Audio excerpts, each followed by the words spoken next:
Frères et sœurs, une fois de plus, bonjour et bienvenue à ce nouveau rendez-vous où nous méditons depuis le mercredi des cendres sur les titres de la Vierge Marie.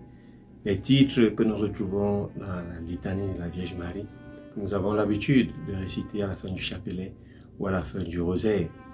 Aujourd'hui, nous voulons méditer sur le titre de Sainte Marie, Mère de la grâce divine ou Mère de la divine grâce. Le titre de Marie, Mère de la divine grâce, est probablement le titre à travers lequel la bienheureuse Vierge Marie est plus invoquée. Car à chaque fois que nous prions l'Ave Maria, le Je vous salue Marie, nous l'invoquons par ces mots. Je vous salue Marie, pleine de grâce. Ces mots sont de l'ange Gabriel lors de l'Annonciation. Selon l'ange Gabriel, Marie n'est pas seulement pleine de grâce, mais elle a aussi trouvé grâce auprès de Dieu. Selon Luc chapitre 1 verset 30.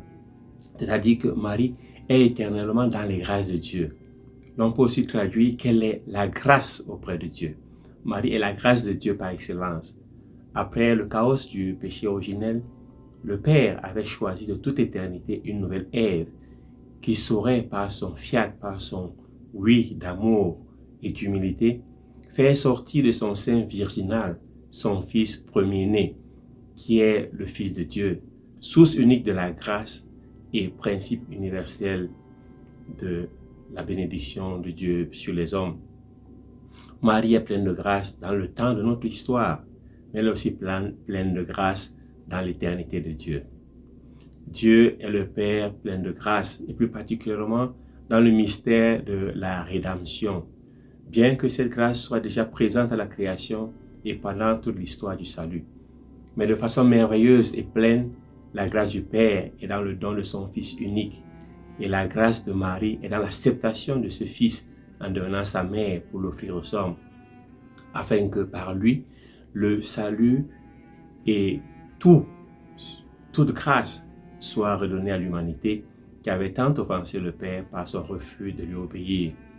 Saint Paul dit, en effet, si la mort a frappé la multitude par la faute d'un seul, combien plus la grâce de Dieu s'est-elle répandue en abondance sur la multitude. Cette grâce qui est donnée en un seul homme, Jésus-Christ. La grâce est répandue en abondance par Jésus-Christ. Jésus est la grâce de Dieu aux hommes. Et Marie est mère de Jésus. Et par les mérites de son Fils, elle est aussi mère de la grâce de Dieu. Ainsi donc, frères et sœurs, Marie est mère de la grâce divine parce qu'elle est choisie par Dieu et comblée de grâce. Elle a trouvé grâce aux yeux de Dieu.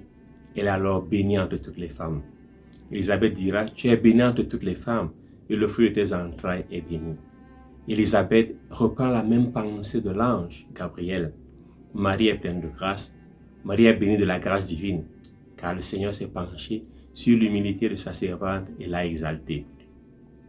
Marie est aussi mère de la divine grâce, car c'est elle qui a engendré Jésus, la grâce de Dieu.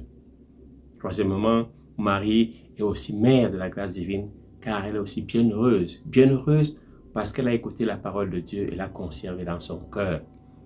Luc chapitre 11, verset 27. Frères et sœurs, quand Jésus nous donne sa mère à la croix à travers le disciple bien-aimé, Jésus nous révèle qu'elle n'a été la sienne que pour devenir la nôtre. Marie, par les mérites de son Fils et parce qu'elle est comblée de grâce, communique aussi cette grâce à tous ses fils adoptifs, à tous ceux qui sont disciples bien-aimés de son Fils Jésus-Christ.